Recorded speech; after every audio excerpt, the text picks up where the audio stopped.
What's going on, everybody? Welcome back to the channel. We're going to do some new videos this year. I'm pretty excited to share this with you. This is our first video post-holiday.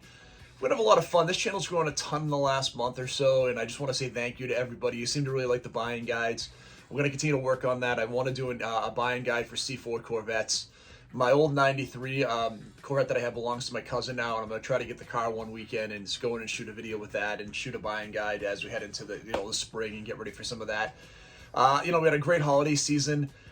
You'll see behind me in the video, there's a green screen now, so we're going to shoot some video on green screen. Hopefully we can give you some really cool content that way. My wife did an awesome job this year. She got us some t-shirts made up. So if you see us at a show this upcoming year, we'll have some t-shirts available if you want to get one. We'll have them in the black. We'll also have them in gray, so we'll have an option of getting either one for you. So I'm pretty excited for that. This first video I'm going to do, as I've been kind of walking a lot recently and doing my walks at night, I've been thinking about how I can come up with some cool content for everybody. And I really wanted to hit on one that really resonated with me as I've been paying attention to the car market recently. And if you don't know, one of the things I'm working on is I'm working on with my friend Sean, trying to find ways in Massachusetts to help folks sell their classic cars through like consignment. So I'm looking at the car market almost every day and trying to figure out what's going on out there. What I'm seeing out there is there's some cars that are crazy overpriced. So when I talk about overrated cars, I'm really talking about them from a standpoint of how expensive they are for what you're getting bang for the buck. So without further ado, I'm actually going to go in and talk about my top 5 most overrated cars right now, specifically what you're paying too much for if you're buying one of these cars today. I'm going to start at number 5. Number 5 is going to be the 1994 through 1996 Chevy Impala SS. This is a great car. A lot of us love it. This car came out initially, I had a good friend of mine that I worked with way back in the day. His name was Generoso, and Generoso bought a brand new Impala SS, and I think I was driving my 87 GTA at the time, and we went out, and I looked at this car, and it was awesome, right? LT1, 265 horse, although it was stupid they detuned it from the Corvette. I mean, again, it's a car that weighs an extra, 500 to 1,000 pounds more than the Corvette. They didn't need to detune it, but they did.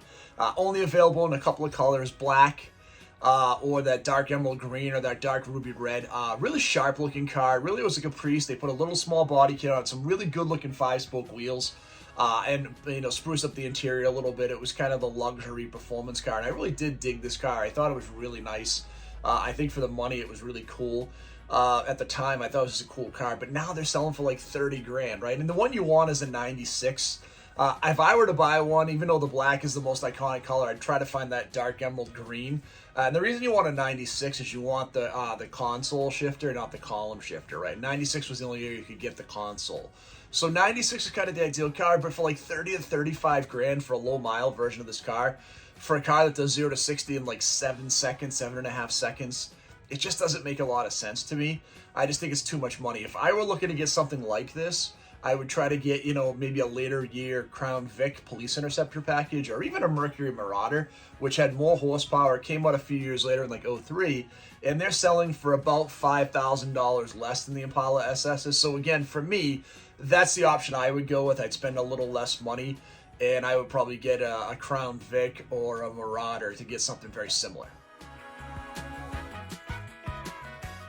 So number 2 on our list, I'm going to talk, or number 4, right, because we go backwards 5 to 1. Number 4 is going to be 2 cars that are kind of the same generation. So it'll be the 83-84 Hearst Olds in the 87 Monte Carlo SS Aero Coupe specifically. So the reason I put these 2 cars on the list is you pay a premium for these 2 cars over what you'd pay for like a regular Monte SS, a Cutlass 442 from that same generation. And those cars are basically the same performance. You get a couple of really cool creature comforts. I shouldn't even say creature comforts. You get a really cool couple of options on those cars. The 87 Aero Coupe, it was Chevy's answer to what Bill Elliott and Ford were doing in NASCAR. They were kicking Chevy's ass all over the place. The T-Bird was just too aerodynamic. The Monty couldn't keep up, so they came out with this cool Aero Coupe. And I like the Aero Coupe. I don't think it's a bad car. There's 2 problems with the Aero Coupe. One is you pay 30% more than you do for a regular Monty SS for an Aero Coupe. 2 is you give up a ton of storage space. Like that Monty SS had a really nice trunk. I had an 88. It was awesome. It was a big car, tons of room in the trunk. The Aero Coupe makes this really small opening. The third thing is if that back glass breaks and it's susceptible to breaking, it's almost impossible to find, and it's crazy expensive. The same thing with the Hearst Soldier. You kind of got that anemic 307, 175, 180 horsepower. Decent torque, right? but you're paying for really that lightning rod shifter, and it's awesome. I love it. I love a Herschel's, don't get me wrong. If they were like 20 grand today, I'd buy one all day. But for one with low mileage, should be like in the mid 30s for a car with 185 horsepower, again with a 7+ second 0 to 60 time, only to get a really cool shifter and a kind of a cool paint scheme, when literally you can go 2 years later, get the same wheels, get different color options, get the 442 on it. I was just talking to somebody recently, they picked up a 442, like an 86, that had been resto modded for like 10 grand, and the thing had a ton more power. I'm like, guys, you got to buy that car. Like, you can't spend the money on the Herschels or the Aero Coupe. They're just too much money for what they are. And I get the rarity of it and you like the style, but you're paying way too much money for what you're getting from a performance line. So number 3 on our list is going to be a car that everybody loves, and I love too, but I just think they're way overpriced. That's going to be the Tri-5 Chevys, the 55, 56, 57 Chevys. Chevy sold a ton of these cars. Every car show you go to, and I mean every single one, there will be a Tri-5 Chevy there. They just are that ubiquitous. You see them every single place that you go. But for whatever reason, it's kind of like the Chevelles or even the Fox body Mustangs. The Camaros at the same time, like the 60s and 60s, late 60s, right? They made a million of them, but everyone has a desire to own that car, so they've kept their value. It's a weird instance where rarity in the car industry doesn't lead to price value. Like, I love the 55, 56, and 57 Chevys, no matter what version you're getting, whether it's a 210 or a Bel Air. I think they're beautiful cars. You can put an awesome motor into them. I've seen them with 283s. You've seen them with 502s. Like, this is such a good blank canvas you can do anything to. And it doesn't lose value if you rest them on these. Like, it actually adds value. So, you know, an original's worth a ton of money, but so is a rest-modded car if it's done well. It's such a cool platform. But for what you're paying for these, you can buy a 55 through 57 Ford. Or my choice would be get those mid-50s Pontiac or Oldsmobiles. So you're staying with GM, you're getting a really good small block V8 if you want one, but you're getting a different style and something that I think is even cooler looking. Like, I love the emblem on the hoods on the Oldsmobiles, that big globe that they had in the front. Or you get the old school Indian on the Pontiacs. Like, it's such a cool design that, again, for the money, if you're going to do this, I think you got to go and you have to pick up an older Ford, an older Buick, an older Ford or older Pontiac or older Oldsmobile. That's the right way to go. So, not that the 555 Chevys are bad, the Tri-5 Chevys are bad, excuse me, but they're just overpriced for what you're paying for them.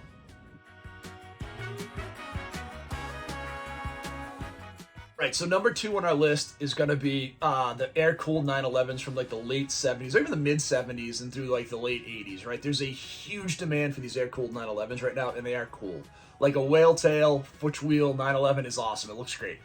But from a price standpoint for performance, it's crazy. It's like 50 grand to get them into a decent one, and they're starting to approach 100 grand for some of the more desirable ones, even non-turbocharged, which is crazy to me. TFL Classics just did a drag race the other day with a C4. They used an 84, which is the worst version of the C4 Corvette. The Doug Nash 4+3, the worst motor with the crossfire injection, versus like a mid-80s 911 naturally aspirated, and the C4 Corvette smoked it across the board. Like, it wasn't even close. They beat it in every single part of the test, right? There was nothing in there with a 911, outperformed. Now, people would say maybe a little better performance. Remember, those Corvettes are pulling like 0.9 Gs, which was the top of what they had found for Car and Driver at the time. So, holistically, across the board, the performance of the Corvette is as good, if not better, than a 911. And you're paying a ton of money for the name of the 911. Like, I get it. You want an air-cooled 911. It's awesome. It's a cool car. If you see one at a car show, I still am drawn to it. I like going and looking at these air-cooled 911s. But for what you're paying for the money, to me, again, I'd rather a 928 GTS with better performance, a better ride. I'd rather a really nice C4 Corvette. Again, for the money you're paying for an air-cooled 911, you can buy a Grand Sport Corvette. You can buy a ZR1 Corvette with over 400 horsepower and a 6-speed manual and way better performance across the board, right? And getting something more unique or more rare. So I think there's a lot of cars out there that you can buy that if you're going to spend this kind of money, heck, if you're spending this kind of money, get yourself an 03 or 04 Terminator Cobra. Get yourself a Cobra R potentially under 100 grand, right? There's just so many cars out there that you can buy that I think that the 911, while it's cool and iconic, is just so overpriced for what you're getting in this particular generation.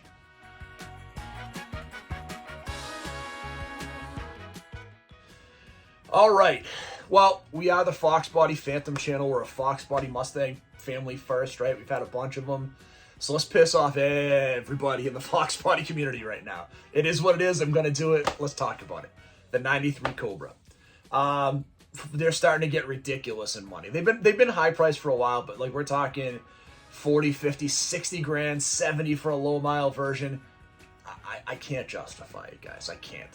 For the performance you get in the car, it's slightly better performance than a Fox Body for like double the money of a Fox Body. Like, why would you do it? If you want to get a Fox Body that is iconic and you want to do something different, maybe unique or rare, you don't want to be the same guy at the car show that everyone else has a Fox. Like, look, my 88 is rare. Like, you don't see a ton of them in the condition that mine is, but that's still like very common Fox Body.